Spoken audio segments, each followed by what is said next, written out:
Ladies and gentlemen, welcome back to the Matt Fryer Golf Podcast. We're joined by Mr. Tom Fear and your co-host, and I am Matt Fryer, your host. We've got a good one again today, Tom. We've had a couple now where we've sort of changed a little bit, where we're trying to help golfers a little bit more. Instead of a bit of a chat of what's going on in the golf world, we're trying to put our collective brain power together, albeit very small, and actually help golfers improve. And we seem to be getting some good feedback on that. So if you are enjoying this type of episode, do make sure you leave us a comment. On the YouTube one, if you're listening to it as well, leave us a comment in there. But little running order for you today. We're going to go over a couple of videos that we've got coming out and had come out on the main channel over on Matt Fryer Golf. We're then going to be building a set of golf clubs for the average golfer. I think the majority of listeners and viewers of the main channel as well are probably in that bracket of the average golfer. So we're gonna go through a bag selection and go through that. We've then got on a friendly budget as well. Yeah, not going crazy.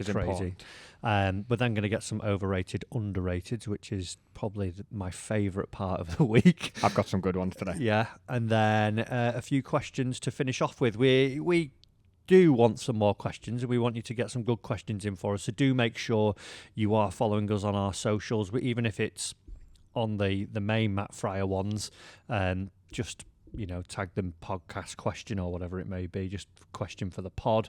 And also info@mattfryergolf.co.uk. You can email questions in there, and we will be scanning there for anything that you want to be answered on the show as well. So following on Instagram, we do put a post out every week asking for questions, don't we? So that goes out on the story every week. The day before we record this, we ask you to submit questions. I think via we need. a post. We've got a Matt Fryer Golf Facebook page. It's got about 125,000 people on it. We need a Matt Fryer Golf Podcast. I think we need page. either a page, or do we set up a group in there? A community in there, yeah. Community page. That could be a good idea, couldn't it? Where list. we can talk about the episodes, maybe get a little bit more interaction with people, because we do know that people are listening. It is nice to know. And we can sort of plan future events or topics or things like that as well. So I think that's something we'll look into, Tom. We will indeed. Matt Fryer Golf channel. Yes. I've got some beef with you this week after I've heard about it. After watching one of the videos. Oh. You played with Graham? Yes. Around Warrington a couple of weeks ago. Graham Cox, yeah, PGA Pro. And I know you're trying to change your mentality around the golf course a little bit. You're trying to be a little bit better. A little bit more cheery. You've never been so friendly to anybody. You were lovely to Graham. I like and Graham. And I've never played around a golf with you without us abusing each other every shot. Yeah. And I didn't know you had that in you. See, you were very soft. I've got a long history with Graham. Graham was the assistant pro at Warrington Golf Club when I was growing up. He is the most laid-back man. I go to Ireland every year with him. He went through an unfortunate sort of life experience a few years ago, where his wife sadly passed away, and she's, I think she was actually a year or so younger than me. So, we've been going to Ireland, and we've been playing more and more golf together. But I always looked up to Graham when I was growing up at the golf club, because he, like, as a golfer, he is so good. And I think him not being on, PGA Tour or DP World Tour, the only thing that is actually holding him back is that he is so chilled. He's just so relaxed, and yeah, whatever, it doesn't matter. So I look at him as like a Labrador, Graham. Like, he's just lovely. He's just like, you just want anyone who's got a Labrador, they're there by your side. They're lovely, they're fun, they're playful, and it was, really nice to play with him. I'm actually like, if you started to throw some banter at him on the first tee, you'd feel guilty the next day. Yeah, like if you shout at your dog, and they cower and they go off into the corner, and you think, it's all right, buddy. 5 minutes later, you're the best friend, aren't you? And you're like, I didn't mean it. Do you want a treat? Do you want to go on extra walk? That's what I'm like with Graham. He's like, I look up to him. I think he's an incredible golfer, and he is playing more and more golf now, which is great to see. He also owns the golf projects down in Thelwall in Warrington, which is a great facility where they do lots of indoor coaching. They've got two big bays like we've got, and they've got Harry Shaw down there as well coaching, who's got a good YouTube channel as well, growing quite quick, and doing some good stuff. And it was great to play with Gray. I really enjoy spending time with him. It's actually his golf day on Friday as well that I'm looking forward to playing in, which will be good fun. And that's at Warrington again every year. Yeah, isn't that's at Warrington. Yeah, I think there might be a post on it. There is. I don't know how the auction works, but there's some really good prizes. We've donated some Fujikura stuff, some limited edition shafts, and there's like limited edition putters. And it's a really good golf day. I played it the last 2 years. I can't play this year, but it's good fun. There's a good auction at the end. There's a good raffle. There's normally an entertainer, which is a lot of fun in the evening. I'm not looking forward to Saturday morning. No, not so much. It's going to be a great day. I'm looking forward to it. The 2 years I have played it, my car has stayed in the clubhouse in the car park until later on the next day. It's got one of those triangle clamps around one of the wheels. Yeah. So all I ask, Matt, is I get to play with that Matt Fryer just once in my life. It doesn't need to be now. It doesn't need to be anytime soon. I'll think about it. I'll save it. I might not enjoy it. Maybe for if your stag do or something like that, and you're thinking, oh, my wedding day, we're going to have 9 holes before. So you're going to do the opposite for a stag do. You're going to turn up and be nice instead of a menace. Yeah, won't make you dress in anything. I might even just buy you some golf clubs and just let you walk around. Yeah, here you go. Have a free drop. Why not? Here you go. Do what you want, Tom. It's your day. But yeah, it was very, very, very good. And do you know what's quite funny? We played the next comp yesterday. That was at Hurlston Hall, and there's a lot of the PGA. It was a PGA comp, and it's all PGA pros there, and a lot of them are from a sort of similar era from Graham. There's like my generation, and then Graham's probably I think he's about 8 or 9 years older than me. You wouldn't know it, by the way. I know. Swap that round. Yeah, he is going grey though now. But there was like a load of lads that like grew up playing all the events with him. They came up and said, "Oh, I saw your video with Graham. Really good that," and it great to see him back out playing. So it was quite nice to sort of hear that aside from the him helping me in that sense, it was good to see that he was back out on the golf course. Very good, very good. Anything else that you want to talk about, announce quickly before we start helping golfers out? That video from yesterday is out on the channel now as well. Yeah. So the next competition that I played after Bolton sort of went to plan, maybe a little bit disappointing in the finish.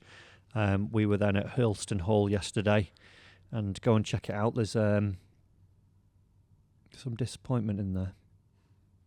That seems to be. Is that the theme? Well, it's good disappointment, but it's also not. Is it as disappointing as the fact I've broke the handle off the Open mug in the office? That makes me very disappointed. I'll be invoicing you for that one. Health and safety, that. Yeah. I can't believe you've actually brought that into this room with you. Well, the coffee was made. I couldn't watch it. Pour it into another cup. Nah. Yeah, so go and check that one out on the main channel. We've got some good videos as well coming this week. We've got Sunningdale Heath, which is a great little 18-hole course. A lot of par 3s on it, only 4 par 4s. It sort of sounds like a lot of people go, oh, a short course, but it was absolutely incredible. Some of the fastest greens I've put it on this year. Yeah. That was amazing. We've got some stuff coming out in October that we can't get into yet. But then we also had a video from Bearwood Lakes, which is an open qualifying venue, which, I played nice, to be fair. And I'm sort of thinking, do I go down there to maybe qualify next year now? Because I would say it's easier than Fulford, but I'll have to have a look at what the scoring was, because I think if you get it going round Bearwood, you could go low. I would fancy my chances of going lower around Bearwood than I would do at Fulford. So, that comes out next week, I think, on the channel. So that's another good one. Again, the course was incredible. We had all the green staff following us out on 9 and 10 as well, and having a good chat with them. And they were just like. I think with the season starting a bit later this year, as we complained a lot about at the start, golf courses have been in unbelievable condition through September. Yeah. Which is, not that it's unusual, but we normally see this condition in August, and we've now seen it really lush and greens rolling quick in September. Yeah, it was incredible that those greens as well, they were pacey as well and pure as anything. So there's some good golf down there, isn't there? Yeah, I think I'm looking at the minute to try and get a little trip in try and get 3 or 4 in the red videos shot, and it might be a case that we go back down there because there's a real good belt of golf around that area. which is nice to see. But yeah, that's what we've had on the main channel. But now, Tom, it's time. We're helping golfers. We're going to help some golfers. We're going to, I think from the, like what we've had, obviously we had the first one where we were talking about how to improve and so on and so forth. Then we had Spencer on last week, which was quite informative, obviously around graphite shafts because he's from Fujikura, but I think he sort of dispelled a lot of myths. And today we're going to go through... I think Spencer, just done really well before, if anyone hasn't seen that podcast, he managed to talk about shafts without getting too nerdy. He sort of just sat on the fence of, I'm going to make it really interesting, but not go too much into detail where you'd probably switch off because it's over your head. So like you say, I think you would probably come away from that podcast with maybe some different opinions on whether you want to play graphite shaft, where you think graphite shaft will be going in the future, and maybe what's in store for the next few years on the PGA Tour as well. Yeah, it'd be very interesting. Yeah, so that was quite a good episode. I thought a lot of really good nuggets and a way to look at things, and that's where we've gone today. We're going to build this bag, and not to say that you should go and spend all your money on it, but hopefully we can find some things that maybe even as we're building the bag, you might look at it and go, oh, well, I never thought I needed that club in this category of playing, or I've never understood why that ball will be better for me than this ball, and so on and so forth. So, we're going to do it. Have you set a price limit? So on a £1,500 budget, I thought was fair. I think originally when we spoke about this, we said £1,000, but we'd like a bit of freedom. We don't want to feel like we've got to go maybe golf clubs for cash for everything or second hand. I'll meet you in the middle then, $1,250. $1,250. That's just going to scupper you, isn't it? I might have to reassess a couple of things, but I can do that on the journey. I think that's a fair amount, is it? $1,250. There was a budget in mind for coming for some lessons with me. So at the very end, there was some money left over. Yeah, and you went for a lesson. Weirdly, there was like £1,300 for lessons. For lessons with Tom Fearon. But I think just on budget, what obviously I'm in the very fortunate position that we get given the golf clubs, we get sent to test things. I think the last time I purchased, I bought a golf club from Warrington. I bought a putter. Just walked in, there was this DFX blade and a number 7. I was like, I just want that. I want it now. I was going through one of my phases with changing putter every week. Funnily enough, I done that with a putter last year as well. You just picked it up and it was like, that's right, and it like that. I'm having that. And that lasted about 3 months. But I think prior to that, I think the last sort of set of golf clubs, I think the last irons that I bought were some Mizunos maybe. And then like the last driver was a TaylorMade driver that was around $299. Okay. I think around that era. Yeah. But what would you say is $1,250? Is that like sort of, is that middle of the road, or are we expensive there, or are we cheap? I think that's middle. I think we've spoken in the past about how much money you can go and drop. Now, if you walked into golf and said, I'm going for a top quality custom fit, I am buying pretty much top of the range everything this year's stuff, by the time you've bought your golf bag and a pair of golf shoes, you'd honestly $4,500 in. Right. There's no doubt you can get up to that number if you're talking $550 for a driver, $300 for a 3-wood. Yeah, that's $250 for a hybrid. Yeah, that's where it gets golf sneaky. bags now are nearly £200. So all of a sudden you can be up in the big numbers. But I do think, I know now because I had a good look in prep for this, that we can put a good bag together for $1,250. And I've actually only got, I don't know how you're going to play this, but I've only actually got one second-hand golf club in my setup as well. Really? Yeah. So I've managed to get us a little bit of custom fit with it as well, because we've spoke about how important that is. And I don't want to say in one episode custom fitting's important and it's for everyone, and in the next one tell everybody to go and buy second-hand from the Grandad Shed. So I've managed pretty much a full set of new clubs. Yeah. Maybe not for $1,250 now. I'll reassess 1 or 2 clubs on the way. But yeah, I think it's very doable. Okay, that's interesting.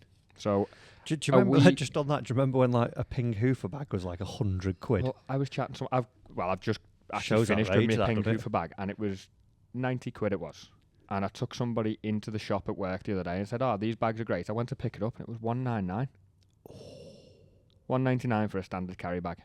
So, by the way, my player is carrying his golf clubs. He hasn't got a bag to put them in. Oh, right. So He's got a Sainsbury's bag for life. He can't take the bag. I'd suggest maybe an IKEA bag, the bigger. Right.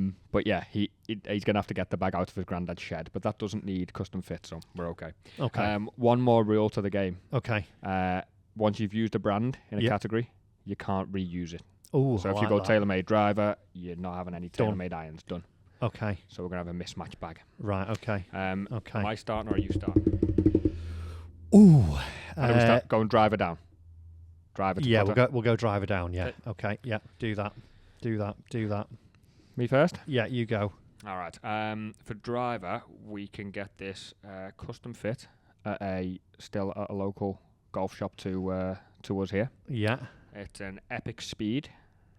Speed. Callaway Epic Speed. Yeah. Okay. And it's £219. And we still get options on shafts, which I think is very important when we're trying to pick the driver, and we get options on lofts as well. So it's a couple of years old. Year for the Epic Speed is 2021 maybe. Okay. So yeah, we're on an older version of a driver, but we're on a new one, brand new. Take the wrapper off, and you can be the first person to put a sky mark on it. Wow. Interesting. And how much was that too? £219. Right. Okay.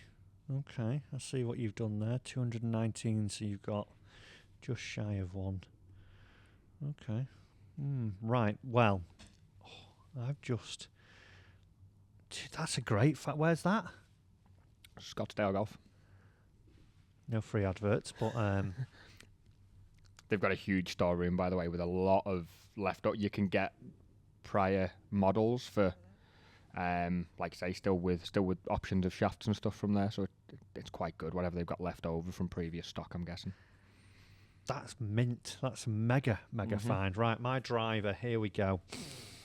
You've scuppered me there a little bit because I'm going for a Ping. Yeah, understandable. I nearly did. Most reliable. Yeah. And I was just looking at second hand, just thinking, well, try them out. iStiff are irregular at least. Ping, you can hit it anywhere. You could literally hit it on the back of the weight and it's still going to go straight. Ridiculously accurate. I'm going to go the whichever model it will be. You could be the Max, you could be the SFT, or you could be the LST. But I'm going to go back a little bit to save some money because now the G430, that's 500 quid or 469 still. Yeah. So I'm going to go for the actual 425. Okay. Coming in at 349, and then I'm not worried about any other Ping products from there. Then. Okay. Do we have to have 14 clubs, by the way? Nope.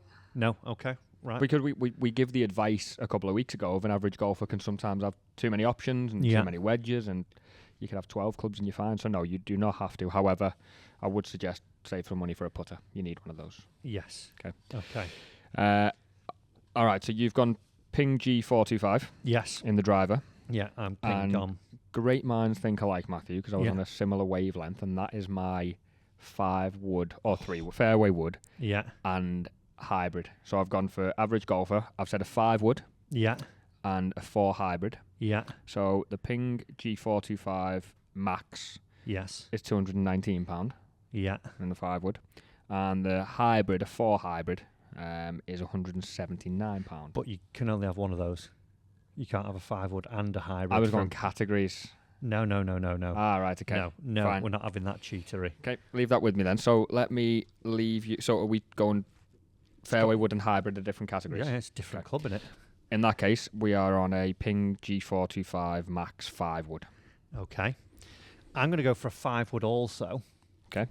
But I'm going to go down the Wilson route. Now, Wilson, I think, are one of the most underrated brands, with a couple of others that we'll get to in my bag.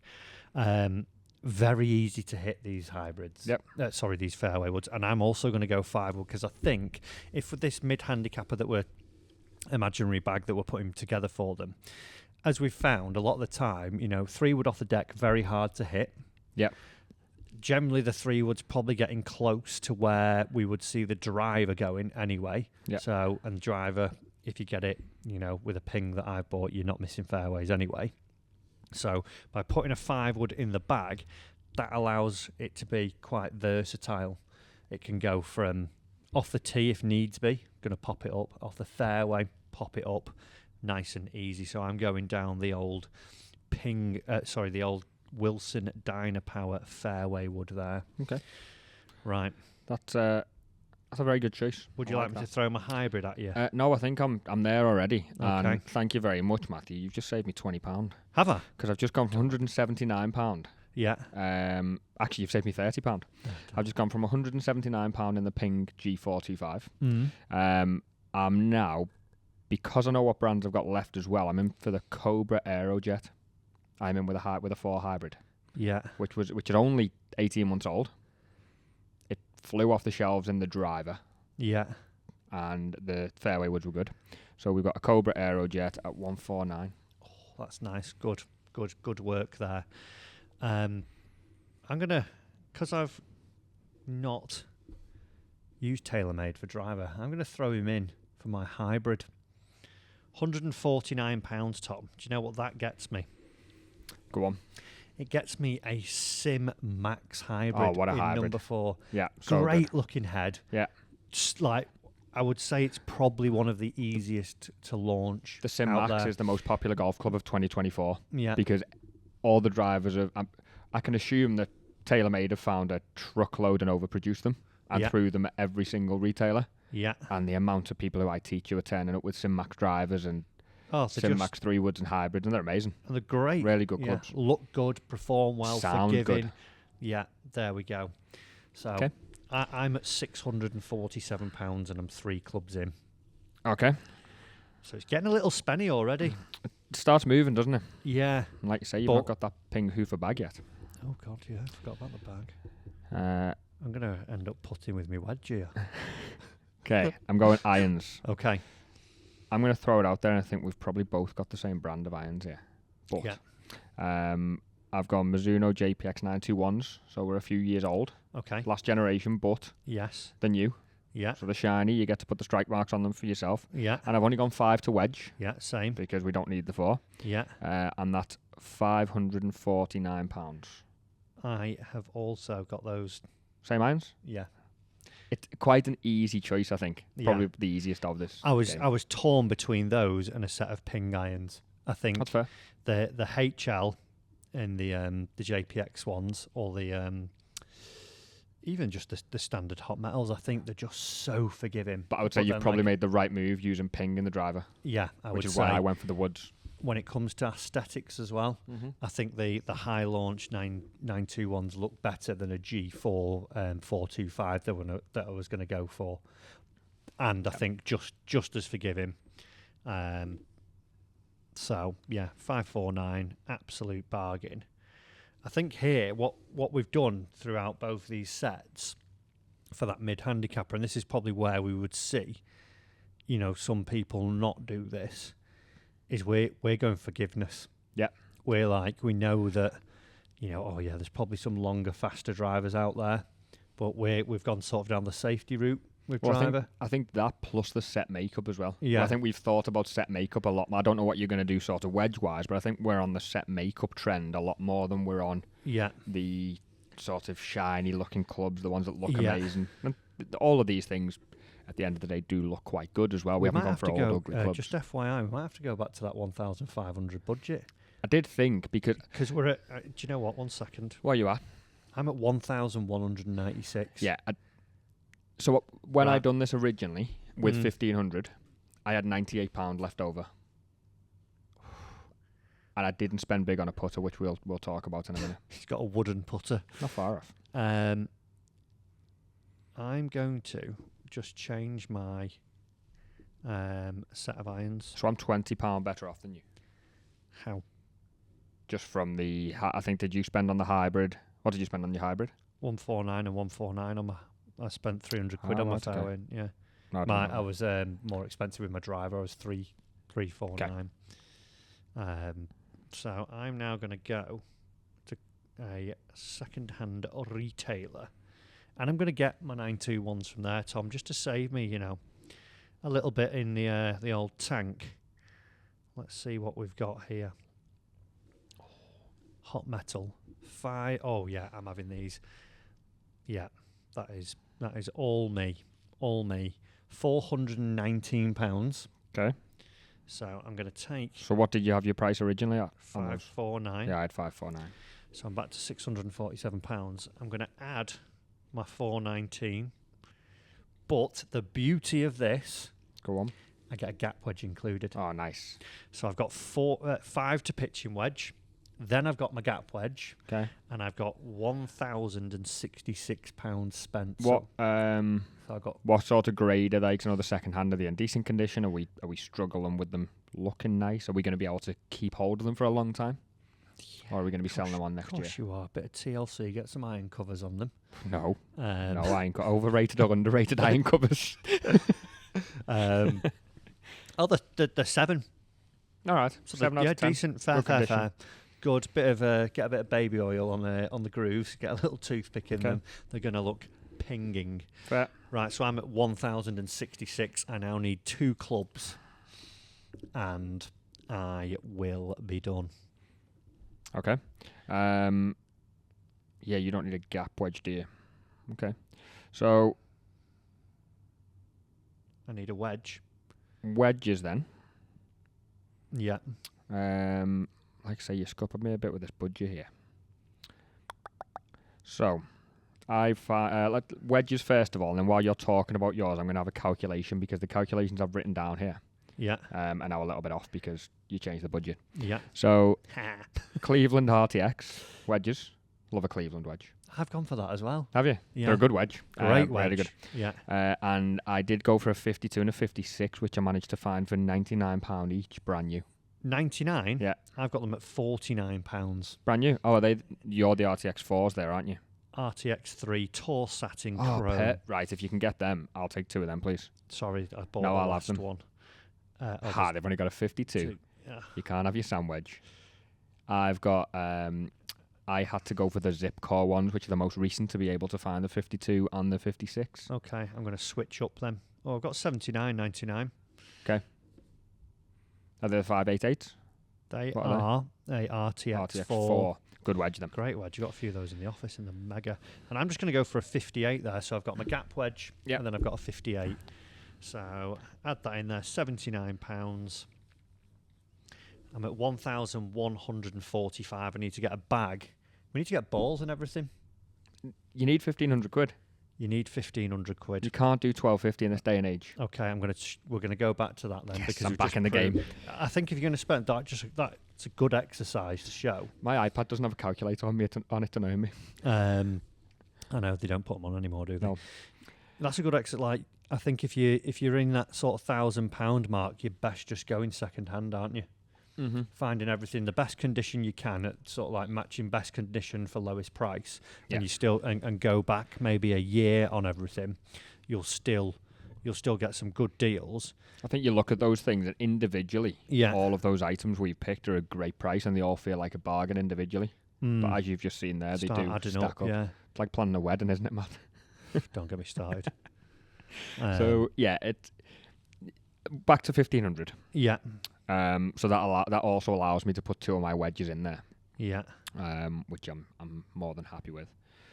So I've got the RTX zip core wedges, 52 and 56. So because I didn't get the gap wedge with my set, yeah. I sort of just put a 52 in there. Went to a 56. I don't think I need more than a 56 loft. Mm. Don't mind if people don't have the 58 or the 60 straight away. If we're talking average golfer, Right. putter, where are you? What's your budget left? So I've got 1,145 spent. Okay. I need a putter. Okay. I've got one. Yeah. Do you know what? I'm going second hand for my putter. I did. This is where I really saved. I am going second hand all day, every day. Do they do second hand bags? You can have any bag. You can take the old leather one out of Grandad's loft. Good deals here. You want to know what I found? Go on then. I got the TaylorMade White Smoke because I haven't used TaylorMade yet. Yeah. So TaylorMade White Smoke was 38 quid. It's because it was a terrible putter. Nah, it's fine. It was okay. Is the paint still on it? Paint's still on it. Still is white. Still white. Wasn't chipped. Oh, wow. There's some. Have you seen on the website you're on, by the way? Is that the Titleist one, top right? The Titleist, just by your right finger. Oh, no, yeah. it's not, is it? Or is it? Yeah, Kushnet. Is it? Yeah. Oh, wow. Good old. Seen a couple of them. Right, so... Oh, look at that. This is like a trip down memory lane. Wow. Explain to the listeners what you're looking at, Matt. I'm looking at putters from like probably late 90s, early 2000s, and there are some absolute rascals. We're talking zebra putters. We are talking... Yes, I've seen the zebra. I had 2 zebras, absolute brilliant putters. There's bullseyes. If you don't know what they are, go and have a look. Amazing. Right, well, I'm not going... Even though they are absolute lovely things, the zebra, I think they would just stick out like a sore thumb against my lovely set of clubs that I've built. But why the heck is that 37 inches long? Putter? Yeah, that's surely a mistake. Is that yes putter? Unless the world's tallest man was using it.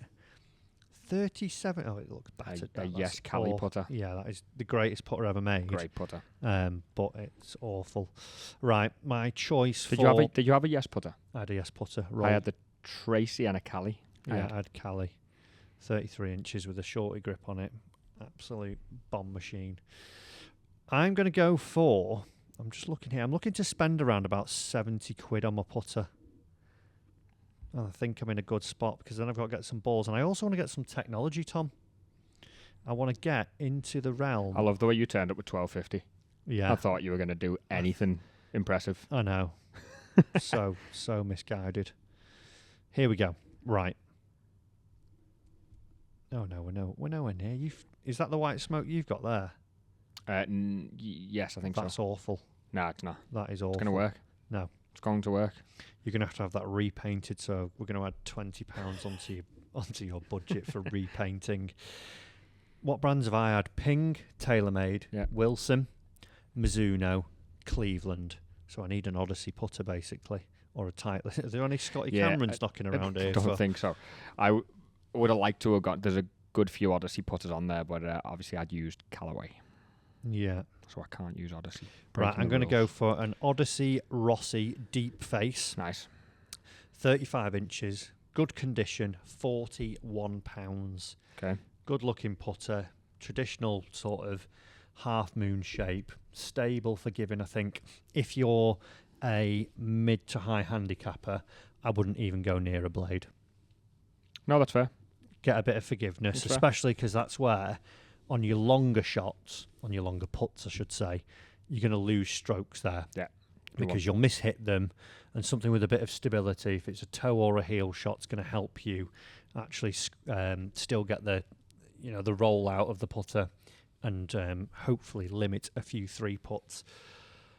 I've spent £1,186, Tom. The budget's $1,250. Okay. I'm 1,261. You're over budget. Can I borrow £11 out of your savings, please? Right. Balls bag. I'm going to go. I've just seen a deal for balls here. We're going pure balls. You're going to buy lake balls. I know your thoughts on lake balls. You love them. Yeah. Anyone listening, if you buy lake balls, please stop it. You're only hurting you and others around you. But it's a real Pro V1. What are we doing? Buying just one box of balls, or? Yes, one box of balls will do you. Okay. Do you know what? I've had to think about this because I was just going to go straight in with a Strixon multi-buy, but I've used that brand. Should we say that? Because balls, we can't. I tell you what, I've got some others that I can get in here. Okay, I'm going as well. I know what you're going to go for. I've just looked at your screen and you're scrolling the same brand. In fact, I don't even know to go for them because I've got another brand that I can go for. Go on. What have you, I've got mine.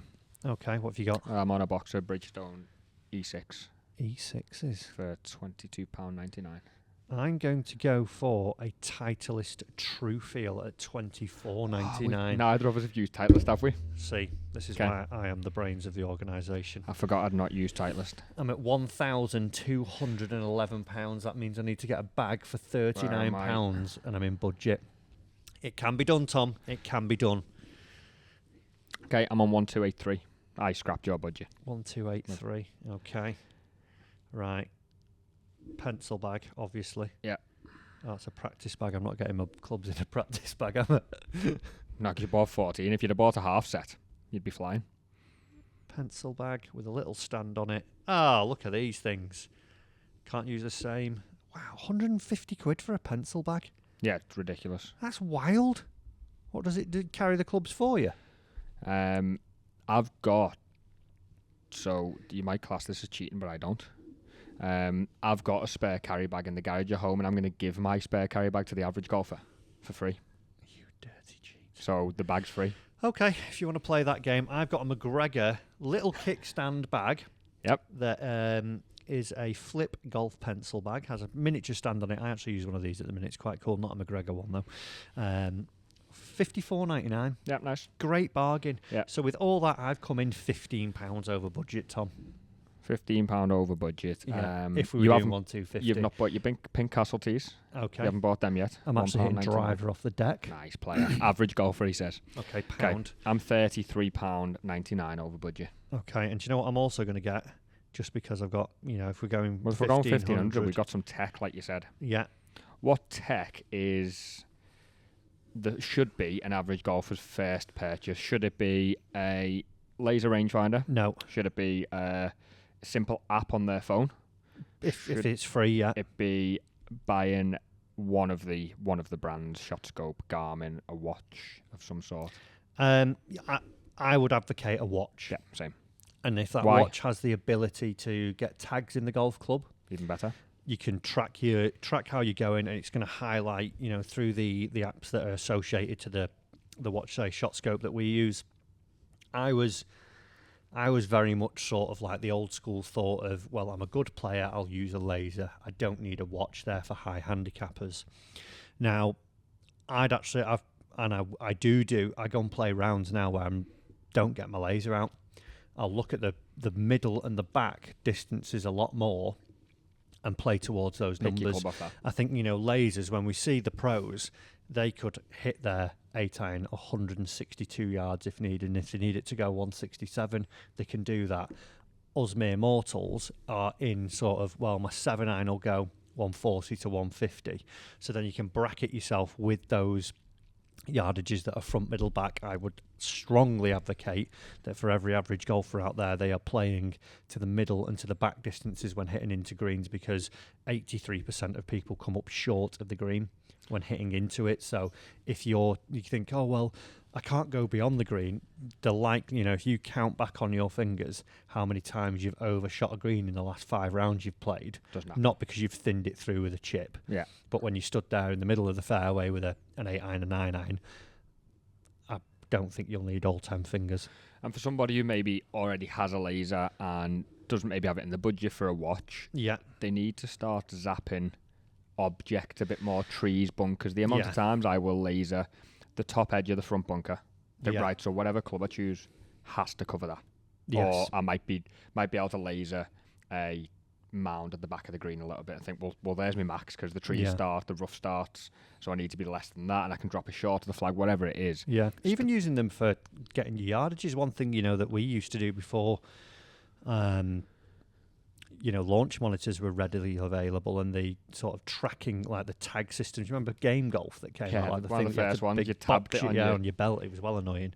But one of the things that I used to use my laser for, I'd go up to the practice ground, I would have, let's say, 10 balls with my 7-iron. I would hit them all.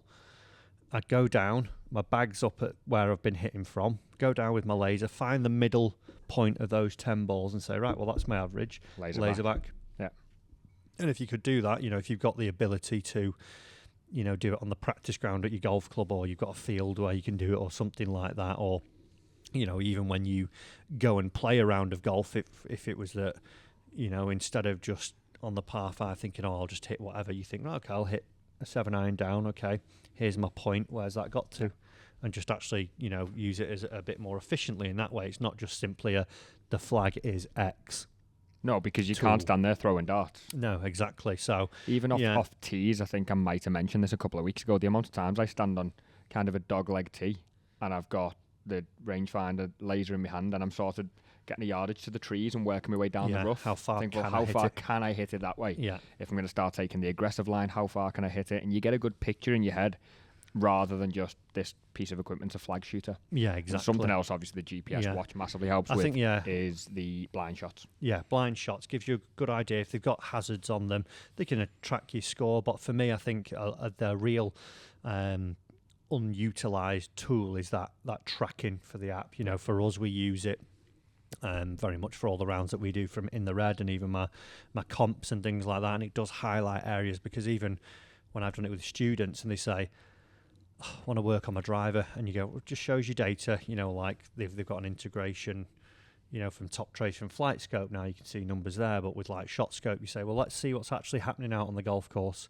And you open it up and it goes, well, you're driving, you're actually only X on strokes gained, but have you noticed that you're chipping, you're losing 15 shots to par? Oh no, I think I hit all right. Or you put him. So it sort of, it gives you an what's the word? Unbiased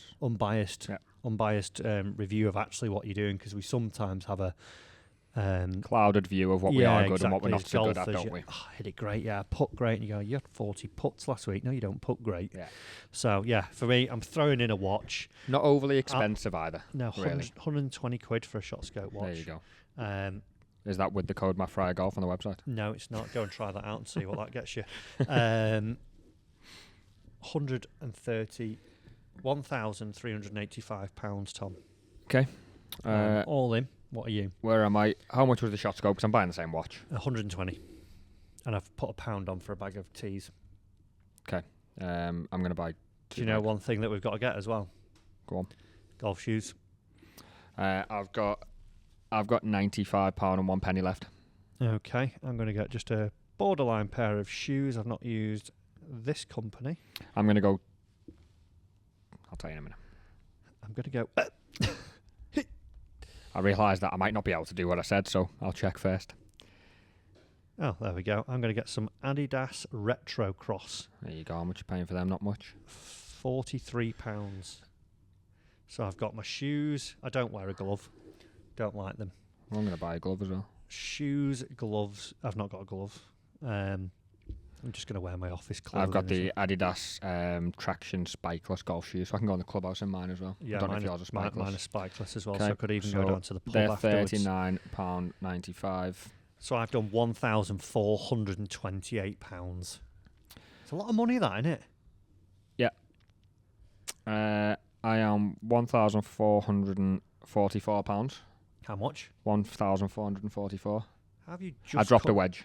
You dropped a wedge. I don't think. Yeah, I think you were talking before, because I didn't have the time simply to go back and change things. Okay. You threw me off with the budget, so I dropped a wedge. Fair enough. And I'm gonna the rest of the money's buying a lesson with myself.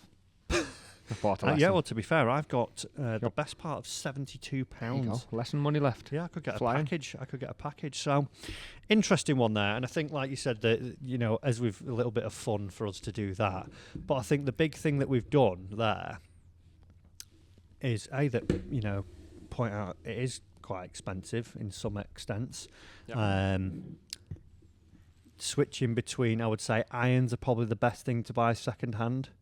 Yeah, I would say so. I think it's more important to get custom fit for your driver and your woods. Yeah, get a new, more variety there. Yeah, you can go so wrong with the drivers and the woods. And you can go back a couple of models. Yeah, and they're still going to be pretty decent. Technology, I think, is important, because even we've got a video coming out soon that we're shooting. We just planned the other day, and it's about what would I do if I was starting again, and that would be a part of it. I think. If you're not going to go and get lessons, it can enhance your game quickly, because it will have that unbiased look at it and say, you're bad here, you're good here. Right, well, you need to go and work on this. Okay, well, this point of your game is weak, or there's actually a gap here between your clubs as well. And, as we've done there, we've obviously been in the game for a long time. The way we've built the set isn't standard, really. If you think it would be driver 3-wood hybrid, 4-iron, we've gone driver 5-wood, 4 hybrid, 5-iron. Yeah. So started quite low into the set and with the irons. Just as we sort of laugh about me getting caught off guard with the budget, I would probably actually put the wedge in and take the 5-iron out. If you're talking average golfer, I would I'd put the wedge back in there, get rid of the 5, and we're good again. Yeah. So, I think set makeup's a big part. It's a huge part, in fact. I think there's probably a few quid that's going lost in a lot of people's bags. Definitely. Got an extra hybrid when actually it does the same job as one of your woods, but you didn't want to buy that watch that could help you game, or vice versa. You went and got another wedge. Do you need it? I think a lot of that comes from people are generally buying their golf clubs sort of, I would say, not quite sporadically, but you've got to wait for a few more paydays before you invest again. You don't get to do it all at once. And in a sense, it would be easy to walk into a fitting centre or a pro shop and say, fit me for the perfect bag under this budget, and that pro would be able to gap your bag accordingly. Whereas if you walk in and you kind of say, well, I've already invested in this set of irons that's got a 4-iron in it, because it come included. So I feel like it's a waste to go and buy the hybrid. It becomes a little bit more difficult to build your bag. I had a sort of thought the other day that we should treat our golf clubs like we treat getting a car. Yeah. So when you go and get a car, generally here in the UK, you will most likely, no one's buying it outright cash unless you are, big boy. You'll get a PCP, or you get hire purchase, or you get a lease, and you'll generally sign up for a 3-year period, and you'll have X amount of miles that you'll do. Let's call it 30,000 over the 3 years. Now, during that period, what will you do with that car? More miles than I should, probably. Most likely, yeah. What will you do, though? Look after it. Care for it. Yeah, so you get it serviced. Yeah. You get it MOT'd. Yeah. And our golf clubs should be sort of looked in the same way. You wouldn't go and get, let's say, a Volvo XC60, and you got it, right? And then next year they brought out the new Volvo XC60. Yeah. I need that one. You wouldn't go and do that because obviously it's a lot more expensive. However, you would change the tyres. And the amount of grips I see in my lessons that are bald rubber, you need to go and get them fixed. Exactly. So if you went and you thought of your investment as your golf clubs as your car, and you went, right, well, this is my set now. Okay, well, every year go and have a service or an MOT on them, because it might be that you've got a gap up here. It might be that your skill set has improved. So actually, that sand wedge that you've got in the bag that was from the set, and then you've got a 56 that's near, you don't need that sand wedge, and you could maybe sell it, trade it in, get a lob wedge. Or, you might be struggling with your driver. It might be just the fact that you don't need a new driver. You could just go and get, actually, we could change the loft here, and this could be, with a pro from a lesson, or it could be, well, have you thought about maybe just moving to this head? We can give you X for that driver. And it doesn't have to be this big, I need to go and overhaul everything. Have you seen how many people swap shafts on Facebook, by the way? The amount of people who maybe put something up for sale, and then somebody else go, I bought a driver that's too stiff for me. Yeah. And someone else has got one that's too regular, and the insert's the same. It can get swapped, it can get changed. So that's also not a bad way of way of doing things. I think, especially with the technology that's as Spence talked about last time. You don't have to buy a full new driver. You might love the head, but the shaft might be a little bit, you bought it 2 years ago, you've maybe lacking in mobility, flexibility, speed, but you don't really want to go and spend 500 quid on a new driver, 350. You could actually get a fitting and say, well, do you know what, we could move you down to regular or XYZ, keep the head, put that in, off you go. Yeah. Part of your service in MOT. So I think it doesn't always have to be this huge, I need to go and get everything redone. Yeah. It can be, just little tinkers, little change, you need to change your oil, change your grips. Definitely. Loft and line, things like that. Agree. So quite an interesting one there. It does show how much golf clubs are. I think there's nothing wrong with buying second hand. Not at all. And buy wisely. That was areas to spend. Hopefully that's helped people out, but it's more expensive than you thought it was going to be. But at the same time, it's still only 25-30% of what you can go and do if you do everything this year. Yeah, exactly. Tom, what are we moving on to? Favourite part of the show? We're doing overrated, underrated. Okay.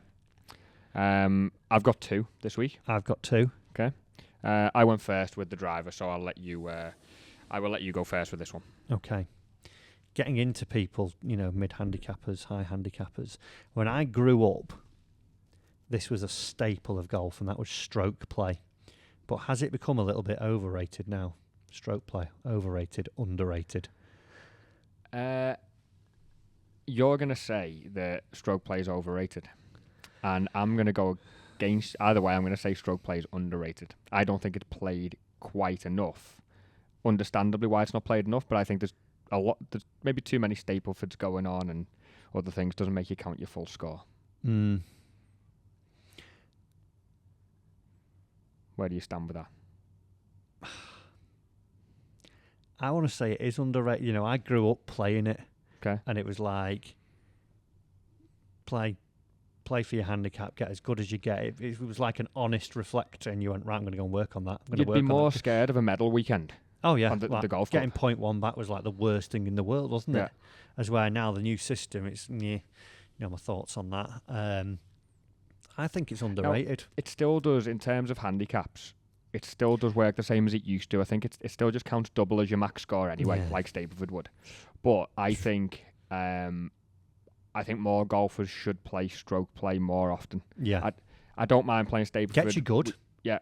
Gets you, like, you think, right, well, I'm going to stop having those 8s. I'm going to figure a way to stop having those blow-up holes. I think there's a time and a place, though, isn't there? I think if you were on your, you know, your lad's trip to Portugal, and you know that, you know, you're all really sensible, you all turn up on the first day giddy, and you think, do you know what, I'm going to go to the range. Yeah. Because we're here for 4 days and playing X, Y, Z courses, and I want to play my best. As you're walking out your room, you think, there's the bar, and that golden nectar looks bloody lovely. 14 of them later, you're thrown up on the first tee, you don't know where you are, and you've had 106. Yeah. What I hate, time and a place. What I think I hate to see with Stapleford is that last putt, which is for a point, and you get to give it a real good go as if you're playing for match play. Yeah. Whereas on medal, you'd still have that 20-foot putt, and you'd still have to put it within the bin lid, put it close. Yeah. Instead, someone whacks it by, goes and scoops it up, and there's no consequence to that. So yes. I think it's underrated stroke play. Yeah, I'm going to go for that. Underrated. Okay. Again, speaking of some average golfers, maybe some higher handicaps than average, you'd see a bit more of this. Chippers. Chippers. We did a video on this 2 years ago. So just for people who maybe don't know what a chip is, it's like a putter. It's the chippy. It's built like a putter. Upright shaft. Very upright, but then it's loft of an 899. 899. Yeah, so it's a bump and run tool, and you'd probably only use say it that. You say that. I've seen people use them from 60 yards. I've seen people use them from 60 yards. We had one. I think it's actually in the other room. We got a Slazenger one, $13.99 from Sports Direct. And you wouldn't use it, but I was able to hit like cut up shots and get a bit of like grip with it. So the underrated or overrated? Underrated. Underrated. Like, I think so many people as well who have chipping issues are so reluctant to do it. It is taking up the place of maybe a club in your bag because it essentially is an 8-iron. Yeah. But with a shorter shaft built, you know, a little bit differently. But if you're struggling, like really struggling with your chipping, I'd be straight to one of them. Yeah. I'd purely say underrated just because of how few of them I see. Bearing in mind, seeing it's like chipping with a putter in it. Yeah. It's a lofted putter. Yeah. A lot of average golfers a week, or maybe high handicappers coming in for the first lessons. Yeah. And I don't see any of them. I must see 3 a year, 4 a year at most. So the fact that I don't see many, I'd say they're underrated. Once you start getting your handicap down to where's your cut-off point? When you can chip. Okay, so at what point are you saying, come on, Matt, let's get that out your bag and let's get you bumping and running an 8-iron? Well, if you can successfully do, if you can get an 8-iron out and you can go, right, okay, I need you to hit this bump and run up that green there, and you're not thinning and duffing and sculling them, and you've got a level of consistency, right, off you go. Get it out. Gone. You might be, you know, you could be a player, you could be off a 5 handicap, you can hit cut-up shots with a lob wedge, you can pitch with a pitching wedge. Comes to a bump and run and you can't do it. Shaking. Yeah, you might be double right. hit. Yeah, you need it. There's no sort of handicap number on it. I think it's when you can actually do the job that the club's designed for. Okay. We've agreed on 2 so far. Underrated. Okay. Iron covers. Overrated or underrated? Just get them out your bag. I'm going to make an argument. I know you're going to make an argument, and you're going to tell me that you can keep your clubs for longer, you can look after them like we've just been speaking about. Exactly. We've just spent the best part of £1,500. I had to go for a second-hand set of clubs because I didn't have the dollar.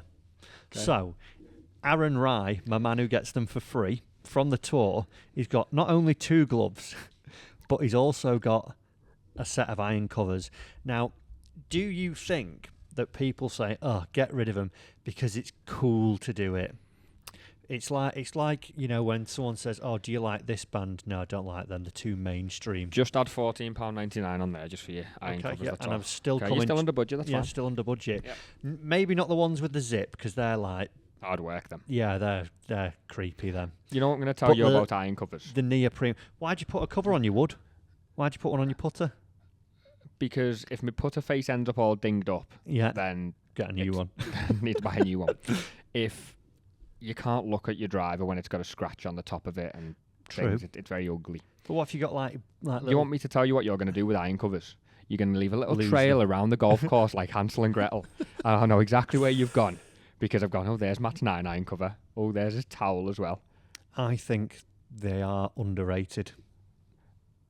Okay, I want you playing with iron covers for the rest of the year. I get my clubs are all right. Right. No, You won't play with them. I've got a spare set of irons, so I'm okay. Okay. If I didn't have my spare set of irons, I would 100% have them on. When was the last time you had a set of iron covers? When I bought, I worked at American Golf company over here in England. I was 17 years old. Yeah. I saved up I was working like 15 hours a week or something, getting paid about £6.40 a month. I saved up 2 months' wages for your iron covers. yeah, I saved up, and I remember them, blue and black neoprene Masters head covers, because I'd just saved up and bought myself a set of Mizunos. So I bought the MP32, I think it was, the blades, and I was like, they cannot get battered. Like any little dink on them, the grain flow forged, they were soft metal. I think they were softer back then. Any little chip, and it was like, oh my God.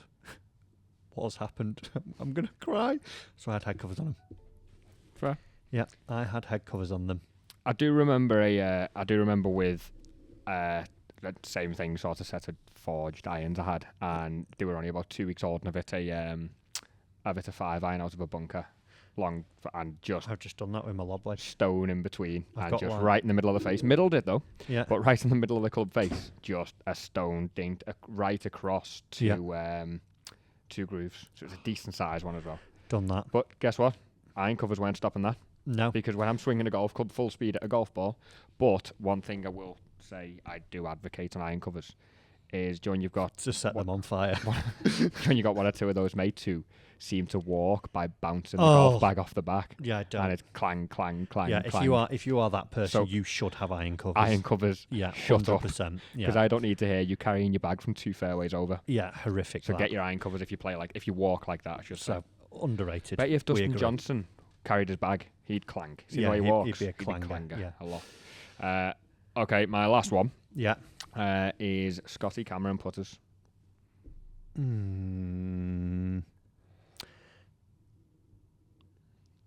Old Scotty Camerons. Yeah. Underrated. Okay. Or tour only ones. The new models overrated. Once Why you so? put a face insert into them, you're gone. That's what was so good about Scotty's, isn't it? Done. I've Right. still got the Yeah. Newport 2 from, I think it's 17 years old now. I love the thing. Yeah. No as soon face as that insert. was it the Studio Select? Yeah, Studio Select. Yeah, it went in and it was like. Would that have been as long ago as 2015, you think? I think it was round there. Around there. Yeah, around that sort of era. I'll go as far to say the Terillium insert, the black and bronze one. Yes. That's okay. But that's because it's old classic. Yeah. Is that why? But the new one's overrated. Okay, fair. Overrated. They don't look anywhere near as clean, sleek. They've obviously got bigger. It was just like it was like a good old ping, wasn't it? But yeah, overrated. All right. I'm very much on the fence with it. I would say they are. Well, no, they're rated very highly, aren't they? So I can't say they're underrated. But when if you people notice who all are quite early into golf and go and drop 350 quid on a Scotty Cameron putter, Yeah. I don't think And that's the right fall thing. whack Right everything thing would to do. Yeah. So. Yeah, not great. Okay. Right. We've solved all the world's problems. Hit me with have we got a couple of questions? We've got a few. Let's see what we've got in the bank.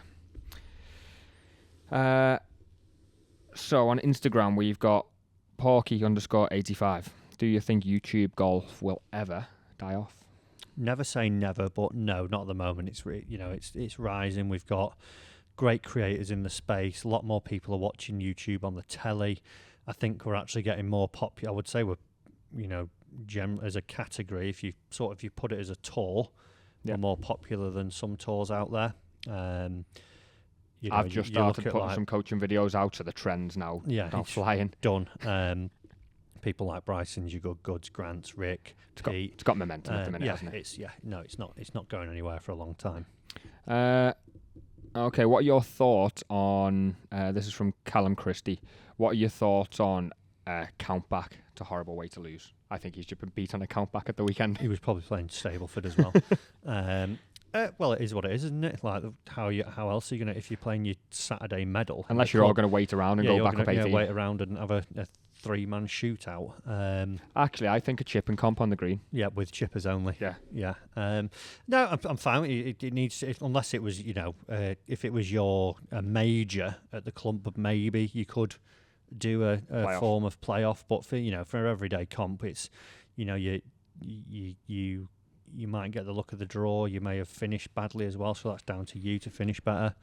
So what you're saying is don't bottle it. And just finish better. I'm all right with them. I think it's a good way of sorting it out. Probably the only way to a sensible way of doing it. And then we've got. I'll just pair both of these together. It might be a sign of the time of year we're in.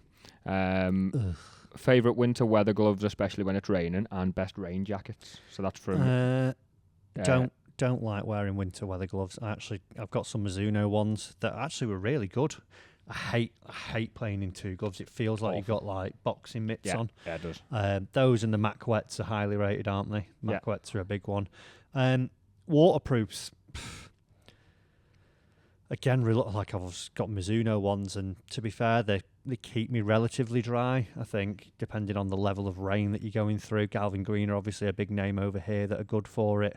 Do you know what? For me, it's just something that moves a little bit. Yeah, as long as it's stretchy, sticks. I would say you're better at like more. It's more beneficial. I'd generally go like having a warmer layer. Yeah, like a bit what you've got on here for the viewers that are watching, like a bit of a puffer with arms that are movable would be more for me to go out instead of a waterproof. What I generally find it would be a showerproof one, because the showerproof ones generally move. Yeah.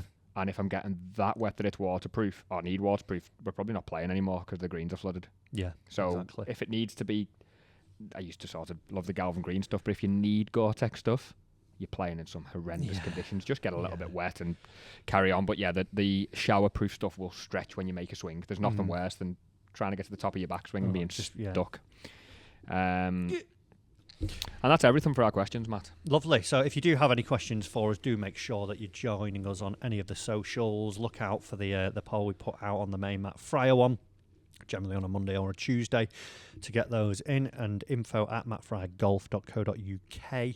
If you are wanting to send any questions or overrated, underrated in for us, Tom's going to look into the Facebook group as well. So we might see you in there very soon. Guys, thanks for listening/watching. Make sure you subscribe, leaving us reviews, 5 stars. Tom, go and buy a new mug. I'm going to go buy a new mug off the Open website. Yeah, and we will see you next week.